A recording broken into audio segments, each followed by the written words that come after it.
Assalamualaikum warahmatullahi wabarakatuh. Perkenalkan, nama saya Lana Fitriyatul Aini dengan NIM 222100266. Saya dari Prodi Perbankan Syariah. Di sini saya akan menjelaskan sedikit tentang luqatah dalam pandangan hukum Islam. Selanjutnya di sini saya akan menjelaskan tentang pengertian luqatah. Pengertian luqatah ialah diambil dari kata al-luqatah atau barang temuan. Barang temuan itu ialah suatu barang yang hilang dari pemiliknya lalu ditemukan dan diambil orang lain. Hilangnya sebuah barang dari pemiliknya tidak mengakibatkan kepemilikannya terhadap barang tersebut juga hilang. Masyarakat bertanggung jawab untuk merawat, menyimpan, dan menyampaikan barang tersebut kepada pemiliknya semampu mereka kapan saja. Sedangkan menurut istilah fikih, barang temuan itu sama dengan luqatah. Mendengar barang temuan atau luqatah tersebut, maka hal ini tertuju kepada bentuk suatu tindakan yang mendapatkan sesuatu milik orang lain secara tidak sengaja. Sedangkan benda tersebut tidak diketahui siapa pemiliknya, ini berarti benda yang ditemukan ini bukanlah kepunyaan penemu, melainkan milik orang lain. Luqatah dalam terminologi fikih itu terdapat beberapa definisi luqatah yang dijelaskan oleh beberapa ulama. Di antaranya ialah Abu Hanifah, yang kedua Ibnu Rashid, dan yang ketiga yaitu Ibnu Qudaimah. Yang pertama itu dijelaskan oleh Abu Hanifah, yang artinya harta yang ditemukan seseorang tidak diketahui pemiliknya, dan harta tersebut tidak termasuk harta yang boleh dimili. Dimili itu ialah dimubah, seperti harta milik kafir harbi atau kafir yang memusuhi orang Islam tersebut. Terus yang kedua itu menurut Ibnu Rashid, yang artinya sesungguhnya yang dilakukan luqatah adalah tiap-tiap harta orang muslim yang ditemui karena sia-sia, baik di negeri yang sunyi maupun benda atau hewan sama saja kecuali unta. Terus yang ketiga itu dijelaskan menurut ulama Ibnu Qudaimah, yang artinya barang temuan adalah tiap-tiap harta yang terpelihara oleh seseorang pada suatu tempat karena hilang dan tidak tahu pemiliknya. Di sini ada hukum pengembalian barang temuan. Hukumnya itu ada 4, yaitu wajib, sunnah, makruh, dan haram. Hukum yang pertama itu wajib. Di sini wajib mengambil barang temuan bagi penemunya apabila orang tersebut percaya kepada dirinya bahwa ia mampu mengurus benda-benda temuan itu sebagaimana mestinya, dan terdapat sangkaan berat bila benda-benda itu tidak diambil akan hilang sia-sia saja atau diambil oleh orang-orang yang tidak bertanggung jawab. Terus yang kedua itu hukumnya sunnah. Apabila mengambil benda-benda temuan bagi penemunya, penemu percaya pada dirinya bahwa ia akan mampu memelihara benda-benda tersebut dengan sebagaimana mestinya. Tetapi bila tidak diambil pun, barang tersebut tidak dikhawatirkan akan hilang sia-sia atau tidak akan diambil oleh orang-orang yang tidak dipercaya. Yang ketiga itu hukumnya makruh. Bagi seseorang yang menemukan harta kemudian masih ragu-ragu apakah dia akan mampu memelihara benda tersebut atau tidak, bila diambil benda tersebut tidak dikhawatirkan, maka bagi orang tersebut makruh untuk mengambil benda tersebut. Dan yang terakhir hukumnya itu haram. Bagi orang yang menemukan suatu benda kemudian dia mengetahui bahwa dirinya sering terkena penyakit dan dirinya tidak akan mampu memelihara benda tersebut sebagaimana mestinya, maka dia haram untuk mengambil benda-benda tersebut. Hukum itu ada macam-macam luqatah atau barang temuan. Yang pertama itu benda-benda tahan lama. Yang kedua, benda tidak tahan lama. Terus yang ketiga itu benda yang membutuhkan perawatan. Dan yang terakhir yaitu barang yang memerlukan kemudahan. Nah, di sini yang pertama itu benda-benda tahan lama. Maksudnya benda yang dapat disimpan dalam waktu yang lama, misalnya emas, perak, pisau, atau meja dan lain-lainnya. Terus yang kedua itu benda-benda tidak tahan lama. Maksudnya di sini benda yang tidak dapat disimpan pada waktu yang lama, misalnya makanan, buah-buahan dan sebagainya. Bila kemudian baru datang pemiliknya, maka penemu wajib mengembalikannya atau uang seharga benda tersebut dijual atau dimakan.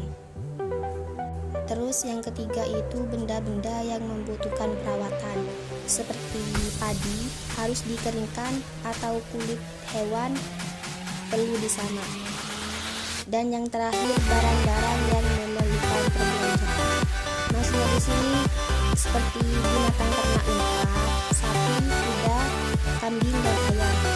Pada hakikatnya binatang itu tidak dinamakan al-luqatah, tetapi disebut al-dhalalah, yakni binatang-binatang yang tersesat atau kesasar. Di sini ada pembagian barang temuan dilihat dari daya tahannya. Yang pertama itu barang temuan bersifat tetap atau tahan lama. Terus yang kedua, barang temuan bersifat tidak tetap atau tidak tahan lama. Terus yang terakhir yaitu barang temuan kategori hewan atau binatang ternak. Yang pertama itu barang temuan bersifat tetap atau tahan lama, seperti emas, perak, uang dan sejenisnya. Bagi yang menemukan barang boleh mengambilnya dengan syarat telah melakukan pengumuman selama 1 tahun kepada masyarakat luas. Jika sudah melakukan syarat dan ketentuan di atas, maka orang yang menemukan boleh mengambil barang tersebut. Yang kedua itu barang temuan bersifat tidak tetap atau tidak tahan lama, seperti makanan, buah-buahan dan sejenisnya. Jika seseorang menemukan ini, maka hal pertama yang dilakukan harus mengumumkannya. Jika tidak ada uang, maka sang penemu boleh mengambilnya atau memakan dan menyimpannya. Terus yang terakhir itu ada barang temuan kategori hewan atau binatang ternak. Menurut pendapat fuqaha, kategori ini terbagi menjadi 2, yaitu yang pertama, hewan yang tidak kuasa atas dirinya dari serangan binatang buas, seperti kambing, sapi, dan sejenisnya.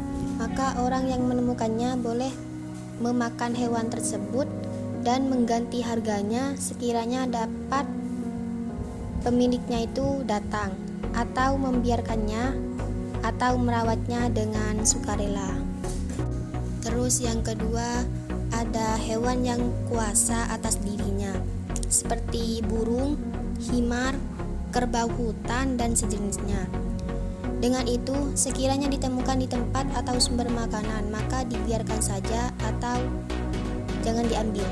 Sekiranya binatang tersebut ditemukan di tempat atau lokasi di luar area, maka si penemu boleh memilih antara memakan, membiarkan, atau menjualnya. Temuan kategori hewan atau binatang ternak.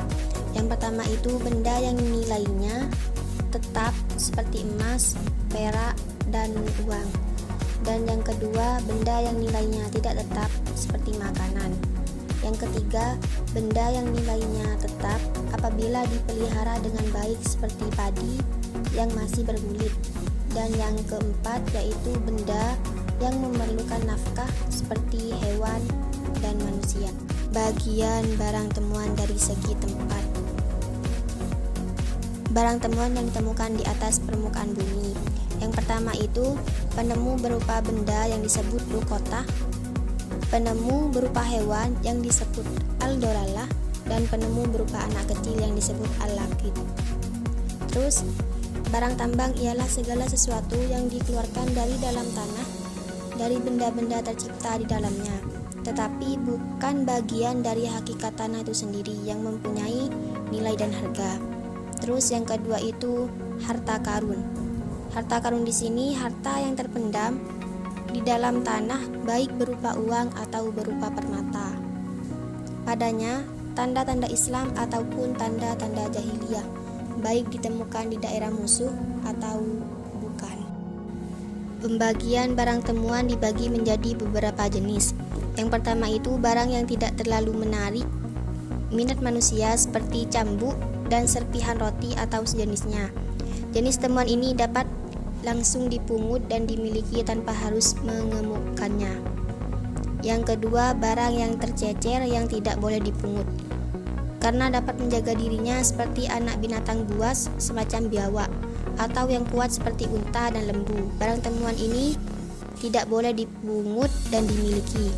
Terus yang terakhir itu selain jenis barang temuan yang di atas yang diisyaratkan dipungut dengan tujuan untuk menjaga barang temuan, demikian kepentingan pemiliknya, bukan untuk kepentingan penemu. Di sini dari segi tetap atau tidaknya benda dalam hukum Islam ada dua macam. Yang pertama itu benda tak bergerak atau al-aqor. Yang kedua itu benda bergerak atau al-manqul. Maksudnya benda tak bergerak itu dua pendapat di kalangan para fuqaha. Menurut ulama Hanafiyah, benda tak bergerak adalah benda yang tidak bisa dipindahkan. Jadi menurut ulama Hanafiyah, benda tak bergerak hanya tanah. Sedangkan menurut ulama Malikiyah dan jumhur fuqaha bahwa benda tak bergerak adalah harta benda yang tidak bisa dipindahkan dengan tetap atau tidak berubah. Jadi golongan ini berpendapat bahwa benda tidak bergerak bukan hanya tanah tapi sesuatu yang dibangun atau tumbuh di atasnya, termasuk benda tak bergerak seperti pohon. Terus yang kedua itu benda bergerak atau al-manqul. Ulama Hanafiyah mendefinisikan benda bergerak adalah semua benda yang dapat dipindahkan baik berubah bentuk atau tidak. Sedangkan ulama Malikiyah dan jumhur fuqaha mendefinisikannya sebagai harta semua benda yang bisa dipindahkan tanpa berubah bentuknya. Yaitu ada pembagian barang temuan dari segi keberadaannya. Yang pertama itu ada keberadaan satuan. Keberadaan satuan ini dibagi menjadi dua, yaitu harta misli, harta yang mempunyai persamaan harga di pasaran. Sedangkan harta kini yaitu harta yang tidak memiliki satuan yang sama dalam pasaran. Terus yang kedua itu keberadaan pemakaiannya. Ini dibagi menjadi dua macam, yaitu harta istihlaki, harta yang habis karena pemakaian. Harta istihlaki ini dibagi menjadi dua, harta yang secara nyata habis karena pemakaian dan harta yang secara yuridis dianggap habis karena pemakaian. Nah, di sini juga ada harta istimali. Harta ini adalah harta yang tidak habis karena pemakaian dapat digunakan secara kontinu dan diambil manfaatnya. Yaitu ada pembagian dari segi penilaian syarak. Yang pertama harta mutakawim, yang kedua harta qoil mutakawim, dan yang ketiga itu ada harta mubah. Yang pertama itu harta mutakawim, harta yang telah dimiliki dan dibenarkan oleh syarak dan dapat diambil manfaatnya bukan dalam keadaan dibutuhkan atau darurat. Terus yang kedua itu harta qoil mutakawim, harta yang belum dimiliki dan tidak dibenarkan oleh syarak untuk diambil manfaatnya, kecuali dalam keadaan sangat dibutuhkan atau keadaan darurat. Yang terakhir yaitu harta mubah, harta yang belum dimiliki dan belum menjadi milik seseorang atau kelompok orang tetapi tidak dilarang oleh syarak untuk diambil manfaatnya. Berikutnya ada mahkota. Nah, itu dibagi menjadi dua, yaitu bagi pemilik barang atau bagi pengguna. Yang pertama itu bagi pemilik barang. Lebih berhati-hati dalam memelihara barang milik pribadi, menjaga barang dengan baik sebagaimana bentuk amanah dari Allah Subhanahu wa taala. Terus yang kedua itu bagi penemu, mendapatkan pahala yang besar karena menjaga barang milik muslim lainnya merupakan kewajiban bagi muslimnya umat muslim. Mengingatkan seseorang untuk bersyukur atas perbuatan baik dan memegang teguh amanah sampai batas waktu tertentu yang ditentukan oleh syariat Islam. Kesimpulannya, luqata ialah suatu barang yang hilang dari pemiliknya lalu ditemukan dan diambil oleh orang lain. Hilangnya sebuah barang dari pemiliknya tidak mengakibatkan kepemilikannya terhadap barang tersebut juga hilang. Masyarakat bertanggung jawab untuk merawat, menyimpan, dan menyampaikan barang tersebut kepada pemiliknya semakin dekat. Menurut istilah fikih, barang temuan itu sama dengan luqata. Mendengar barang temuan atau luqata, maka hal ini tertuju kepada bentuk suatu tindakan yang mendapatkan sesuatu milik orang lain secara tidak sengaja, sedangkan benda tersebut tidak diketahui siapa pemiliknya. Berarti bahwa benda yang ditemukan itu bukanlah kepunyaan penemu, melainkan milik orang lain. Luqata secara etimologi, barang temuan, kata barang ini bersifat umum, bukan dikhususkan pada barang tertentu saja. Al-luqata juga berarti sesuatu yang diperoleh setelah diusahakan atau sesuatu saja. Presentasi dari saya, kurang lebihnya mohon maaf. Wassalamualaikum warahmatullahi wabarakatuh.